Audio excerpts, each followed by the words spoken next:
মৰমৰ ছাত্ৰ ছাত্ৰী বন্ধু বান্ধৱী আৰু সন্মানীয় অভিভাৱকসকল এইখিনিতে মই আপোনালোকক এডুকেয়াৰ আসাম ইউটিউব চেনেললৈ আকৌ এবাৰ স্বাগতম জনাইছোঁ। মই আজিৰ এই ভিডিঅ'টোত আলোচনা কৰিম ক্লাছ 7ৰ ইংৰাজী কিতাপৰ লেসন 5 দ্য ডেফোডিলছ কবিতাটোৰ কোৱেশ্চন আৰু আনসাৰসমূহ। যদি ভিডিঅ'টোত থকা কোৱেশ্চন আনসাৰবিলাক আপোনালোকৰ ভাল লাগে তেতিয়াহ'লে আপোনালোকে ভিডিঅ'টোত অনুগ্ৰহ কৰি এটা লাইক কৰি দিব আৰু পৰৱৰ্তী পাঠবিলাকৰ কোৱেশ্চন আনসাৰসমূহ পাবলৈ চেনেলটো কিন্তু সাবস্ক্ৰাইব কৰিবলৈ পাহৰি নাযাব। আৰম্ভ কৰিছোঁ এক্টিভিটিজ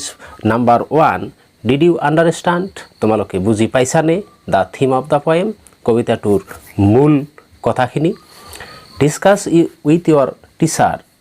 তোমালোকৰ শিক্ষকসকলৰ লগত আলোচনা কৰা দ্য ফলোয়িং কোৱেশ্চনছ, তলত দিয়া প্ৰশ্নবোৰ ওৰালি মুখে মুখে। দেন ৰাইট, তাৰপিছত লিখা the answers in your exercise book, তাৰপিছত এনচাৰবিলাক তোমালোকৰ নোট বহীত তোমালোকে লিখা। এই নম্বৰত দিয়া আছে ৰিড দ্য ফাৰ্ষ্ট ষ্টাঞ্জা, কবিতাটোৰ প্ৰথম ষ্টাঞ্জাটো পঢ়া। Then find the answer to the following question, তাৰপিছত তলৰ প্ৰশ্নটোৰ উত্তৰ বিচাৰি উলিওৱা। প্ৰশ্নটো হ'ল with what does the poet William Wordsworth compare himself, কবি উইলিয়াম ৱাৰ্ডছৱাৰ্থে নিজকে কাৰ লগত তুলনা কৰিছে। Answer the poet compares himself, কবিয়ে তুলনা কৰিছে নিজকে to a piece of lonely cloud, এটা অকলশৰীয়া মেঘৰ লগত। বি নম্বৰত দিয়া আছে ৰিড দ্য ছেকেণ্ড ষ্টাঞ্জা, কবিতাটোৰ দ্বিতীয় স্তৱক বা ছেকেণ্ড ষ্টাঞ্জাটো পঢ়া। নাও ফাইণ্ড আউট দ্য ফলোয়িং, আৰু এতিয়া তলৰটো বিচাৰি উলিওৱা। With what does Wordsworth compare the daffodils, কবি ৱাৰ্ডছৱাৰ্থে ডেফোডিল ফুলবিলাকক কাৰ লগত তুলনা কৰিছে। এনচাৰ দ্য পয়েট ৱাৰ্ডছৱাৰ্থ, কবি ৱাৰ্ডছৱাৰ্থে কম্পেয়াৰ্ছ দ্য ডেফোডিলছ ফুলবিলাকক তুলনা কৰিছে টু দ্য ষ্টাৰ্ছ, তৰাবিলাকৰ লগত, দ্যাট শ্বাইন যিবিলাকে পোহৰ দিয়ে, and twinkle on the milky way, আৰু হাতীপটিত বা আকাশত তিৰবিৰাই থাকে। চি নম্বৰ ৰিড পঢ়া এণ্ড ৰিচাইট আৰু আবৃত্তি কৰা দ্য থাৰ্ড ষ্টাঞ্জা, তৃতীয় স্তৱকটো। নাও ফাইণ্ড আউট, এতিয়া বিচাৰি উলিওৱা হোৱাট ৱাৰ্ডছৱাৰ্থ মিনছ, ৱাৰ্ডছৱাৰ্থে কি বুজাইছে বাই জোকাণ্ট কোম্পানী ফ্ৰম দ্য অপশ্যন বিলো, জোকাণ্ট কোম্পানীৰ দ্বাৰা ৱাৰ্ডছৱাৰ্থে কি বুজাইছে তলৰ বিকল্পবিলাকৰ পৰা বাছি উলিওৱা। প্ৰথমটো দি আছে হেপী এণ্ড চিয়াৰফুল, আনন্দ বা ফূৰ্তি কৰা। টকেটিভ বেছি কথা কোৱা। কুৱাইট এণ্ড ছেড, নীৰৱ আৰু দুখিত। এই তিনিটা অপশ্যনৰ পৰা আমাৰ শুদ্ধ উত্তৰটো হ'ব হেপী এণ্ড চিয়াৰফুল। দুই নম্বৰত দিয়া আছে ৰিড পঢ়া এণ্ড ৰিচাইট দ্য লাইনছ, আৰু তলত দিয়া শাৰীটো আবৃত্তি কৰা।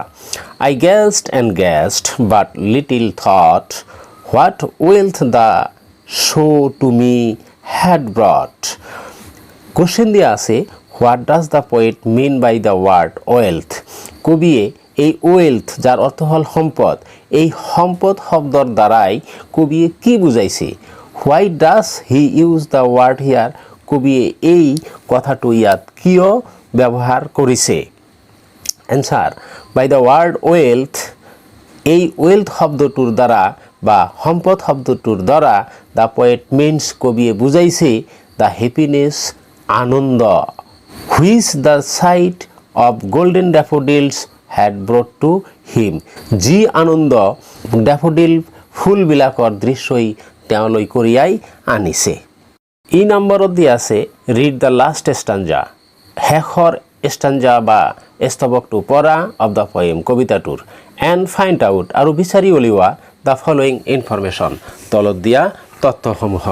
কুৱেশ্যনটো হ'ল what happens to the poet, কবিৰ কি ঘটনা ঘটিছে হুৱেন হি লাইজ, যেতিয়া তেওঁ শুই পৰিছে, অন হিজ কোচ, তেওঁৰ বিছনাত, in a sad and thoughtful mood, দুখিত আৰু চিন্তাশীল সময়ত যেতিয়া কবিয়ে তেওঁৰ বিছনাত শুই পৰিছে তেতিয়া কি ঘটিছে। Answer when the poet lies on his couch means bed বিছনা যেতিয়া কবিয়ে তেওঁৰ বিছনাত শুই পৰিছে ইন এ ছেড দুঃখিত এণ্ড থটফুল মুড আৰু গভীৰ চিন্তাত the picture of the beautiful daffodils ধুনীয়া ডেফোডিল ফুলবিলাকৰ ছবি makes his heart fill with pleasure তেওঁৰ অন্তৰ আনন্দেৰে ভৰি পেলাইছে হেপিনেছ এণ্ড জয় আনন্দ ফূৰ্তিৰে তেওঁৰ অন্তৰ ভৰি পেলাইছে 2 নম্বৰত চুজ দ্য কাৰেক্ট অপশ্যন শুদ্ধ বিকল্পটো পছন্দ কৰা in each of the following questions তলৰ পুথিটো প্ৰশ্নৰ পৰা 4টাকৈ অপশ্যন দিয়া আছে প্ৰশ্নটোৰ আৰু শুদ্ধ অপশ্যনটো আমি বাছি উলিয়াব লাগে এই নম্বৰত the poet compares himself to কবিয়ে তেওঁক নিজকে তুলনা কৰিছে কাৰ লগত a piece of lonely cloud a host of golden daffodils a lake a trees answer হ'ব ইয়াৰ a piece of lonely cloud অকলশৰীয়া এটুকুৰা মেঘৰ লগত তুলনা কৰিছে বি নম্বৰত while wandering alone the poet saw কবি যেতিয়া অকলশৰে ঘূৰি আছিল তেতিয়া তেওঁ দেখিছিল এ ক্ৰাউড অফ পিপল মানুহৰ ভিৰ clouds floating over valleys and hills উপত্যকা আৰু পাহাৰৰ ওপৰত মেঘবিলাক উৰি থকা দেখিছিল এ হষ্ট অফ গোল্ডেন ডেফোডিলছ সোণালী ডেফোডিলবিলাক দেখিছিল এ লেক এটা হ্ৰদ দেখিছিল উত্তৰ হ'ব আমাৰ 3 a host of golden daffodils বহুত সোণালী ডেফোডিল ফুল দেখিছিল C number the poet compares the daffodils to কবিয়ে ডেফোডিল ফুলবিলাকক তুলনা কৰিছে এ লনলি ক্লাউড অকলশৰীয়া মেঘৰ লগত এ লেক এটা হ্ৰদৰ লগত the stars in the milky way হাতীপটিত থকা তৰাবিলাকৰ লগত এ বে এটা উপসাগৰৰ লগত এনচাৰ হ'ব আমাৰ C the stars in the milky way D নম্বৰত the jocund company refer to is the company of the daffodils ডেফোডিলৰ লগৰীয়া the sparkling waves of the lake the dancing daffodils and the waves of the lake dancing daffodils নাচি থকা ফুলবিলাক and waves of the lake আৰু হ্ৰদৰ ঢৌবিলাক the stars on the milky way হাতীপটিত থকা তৰাবিলাকৰ লগত ইয়াত আমাৰ উত্তৰটো হ'ব 3 number the dancing daffodils and the waves of the lake E নম্বৰত the inward eye of the poet is the poet's vacant mood thoughtful mood imagination bliss of solitude ইয়াৰ উত্তৰটো আমাৰ হ'ব 3 ইমাজিনেশ্যন কল্পনা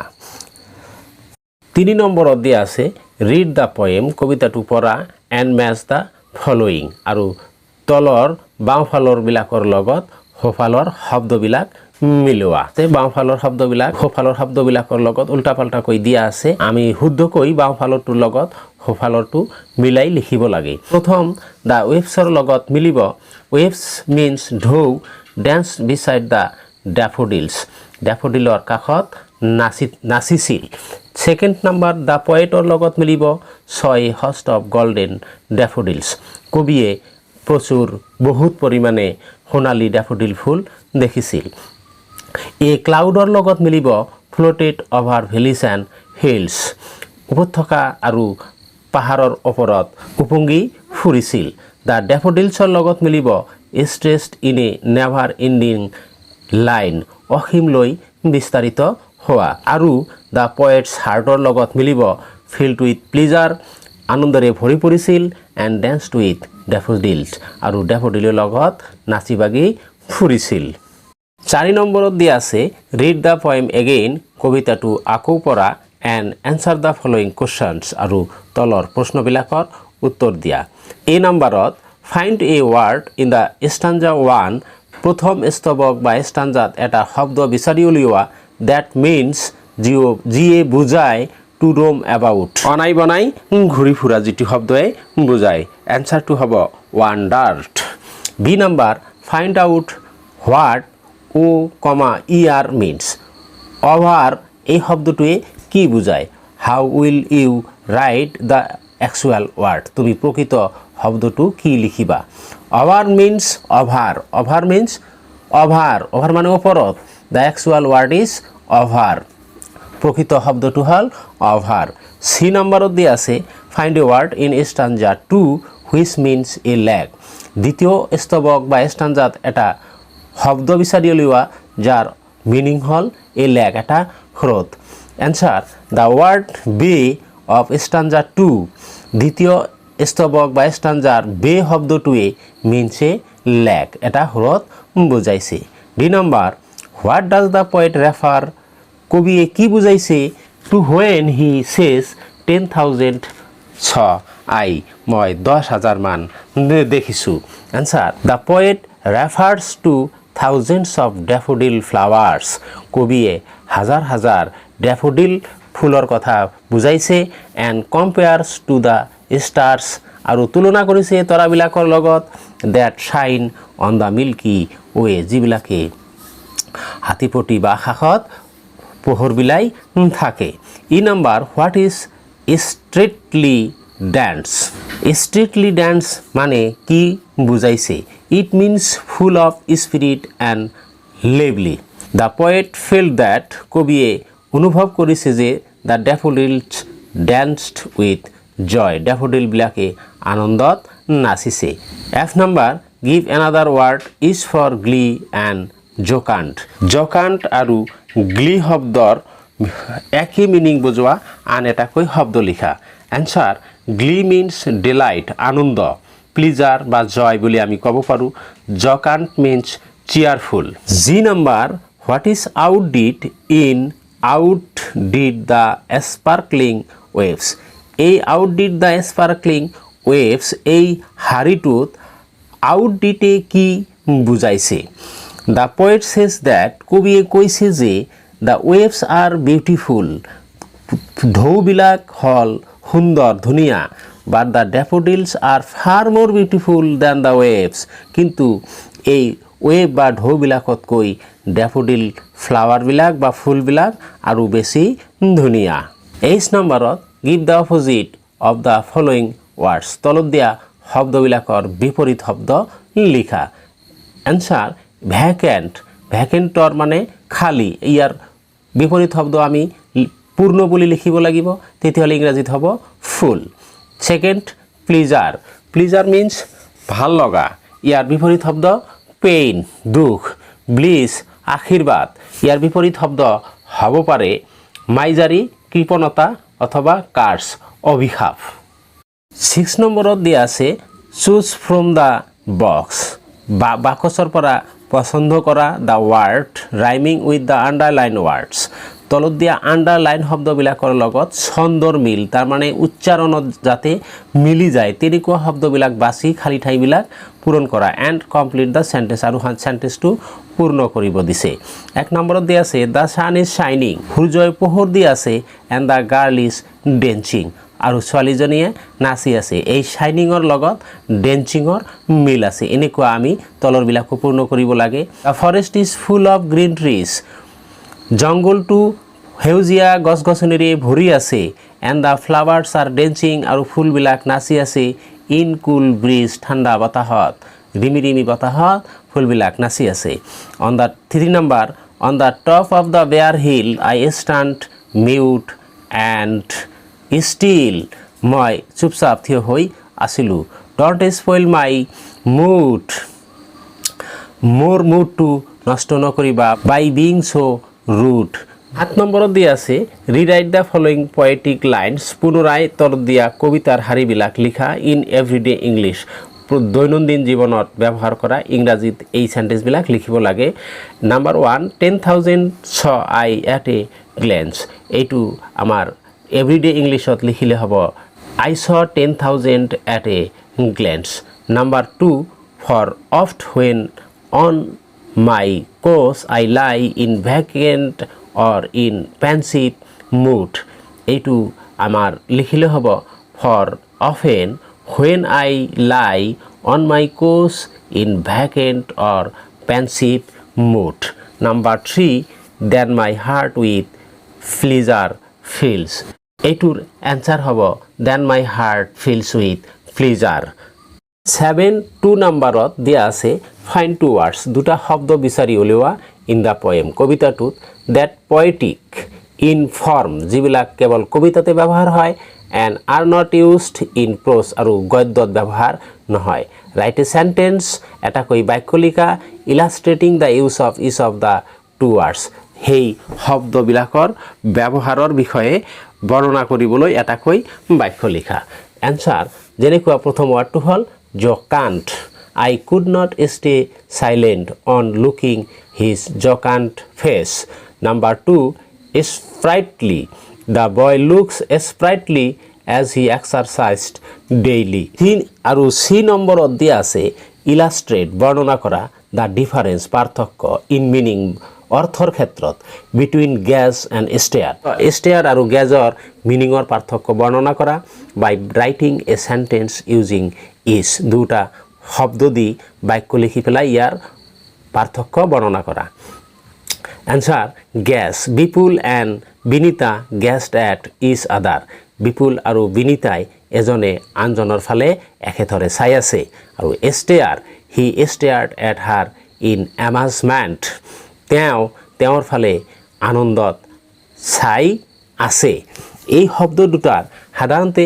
গেছ শব্দটোৱে পজিটিভ কিবা এটা থকা বুজায় আৰু ষ্টেয়াৰ শব্দটোৱে এনেয়ে চাই থকা বুজায়, কিন্তু গেছ আৰু ষ্টেয়াৰ দুটা শব্দৰেই মিনিং একেথৰে চাই থকা।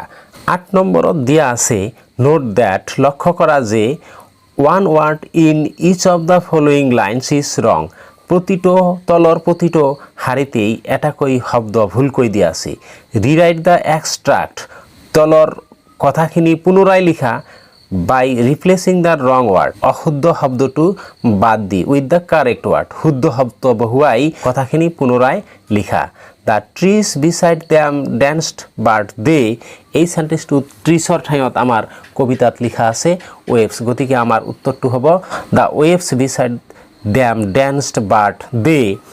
outdid the twinkling waves in glee আমাৰ কবিতাত লিখা আছে টুইংকলিঙৰ ঠাইত স্পাৰ্কলিং, গতিকে আমাৰ উত্তৰটো আমি লিখিব লাগিব outdid the sparkling waves in glee। Third লাইনত a cloud could not but be gay a ক্লাউডৰ ঠাইত আমাৰ কবিতাত লিখা আছে a poet could not but be gay। Fourth number সেন্টেন্সত ইন সাচ এ জয়াস কোম্পানী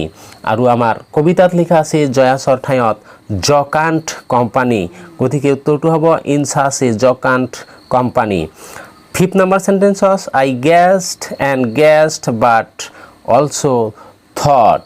এই অলছোৰ ঠাইত আমাৰ কবিতাত লিখা আছে লিটিল, গতিকে আমি উত্তৰটো ক'ব লাগিব I gazed but little thought. আৰু লাষ্ট লাইনটো হ'ল what wealth the sight to me had brought ইয়াত আমাৰ দ্য চাইটৰ ঠাইত হোৱাট ৱেল দ্য চাইট এই দ্য চাইটৰ ঠাইত আমাৰ কবিতাত লিখা আছে শ্ব', গতিকে উত্তৰটো হ'ব what wealth the show' to me had brought. 10 নম্বৰত দিয়া আছে লেটছ লাৰ্ণ চাম গ্ৰামাৰ আমি অলপ গ্ৰামাৰ শিকোঁ বা ব্যাকৰণ শিকোঁ। হিয়াৰ আৰ চাম লাইনছ ইয়াত কিছুমান লাইন বা শাৰী দিয়া আছে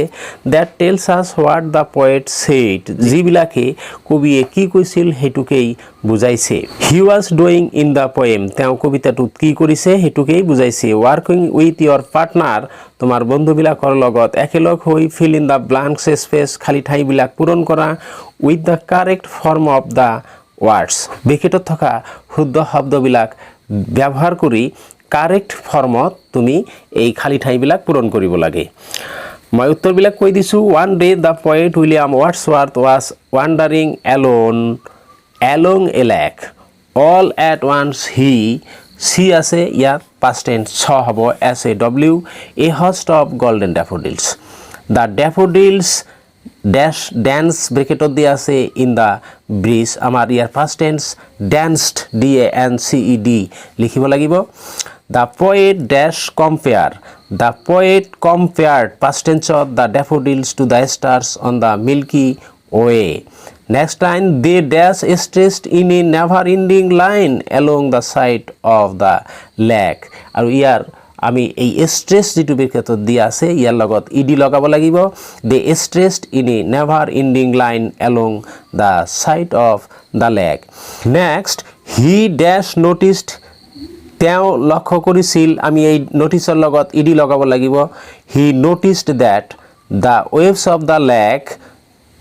were also dancing joyfully. Next, he dash enjoyed the scene very much.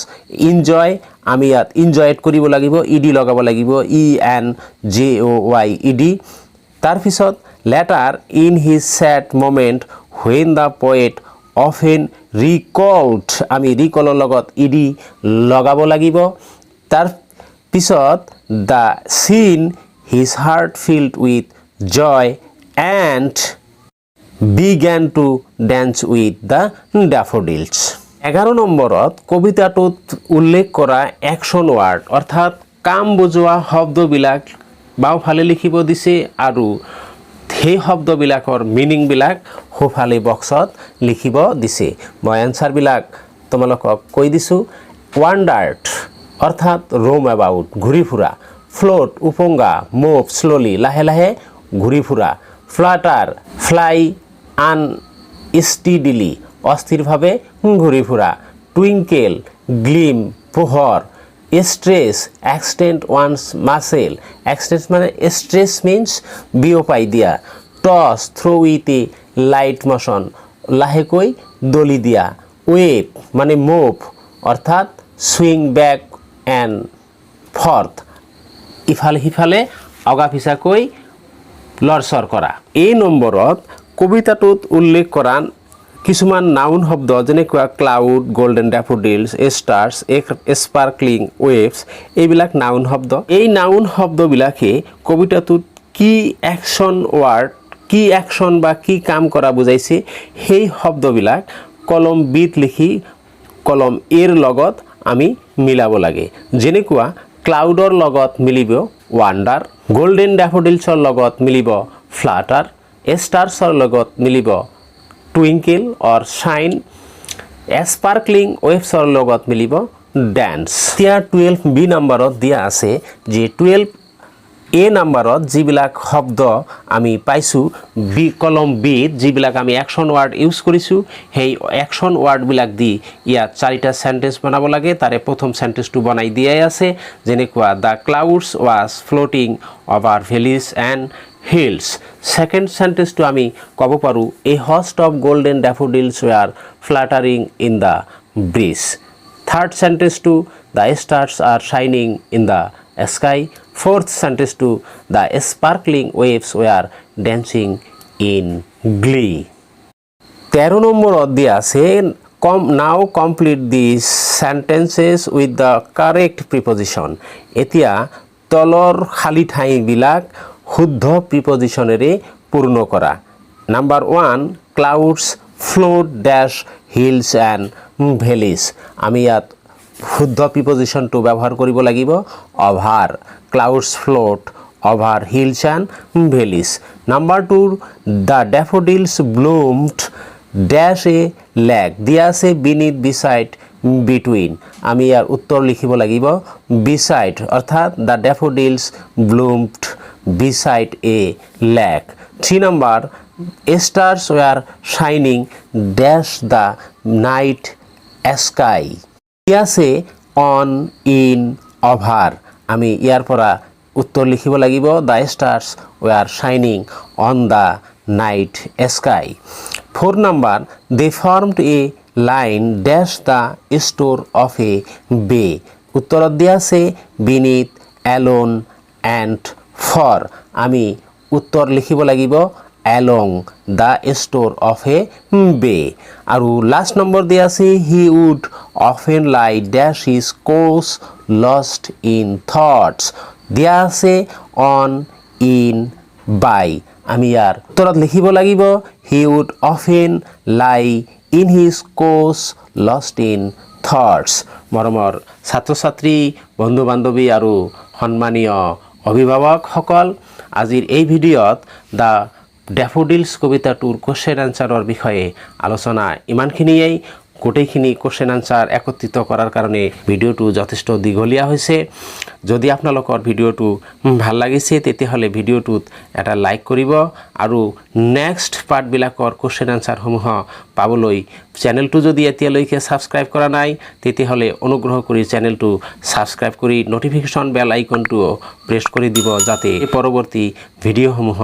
পোনে পোনে আপোনাৰ ওচৰত গৈ পায় আৰু ভিডিঅ'টো আপুনি লগে লগে পাই যায়। ধন্যবাদ। জয় আই অসম।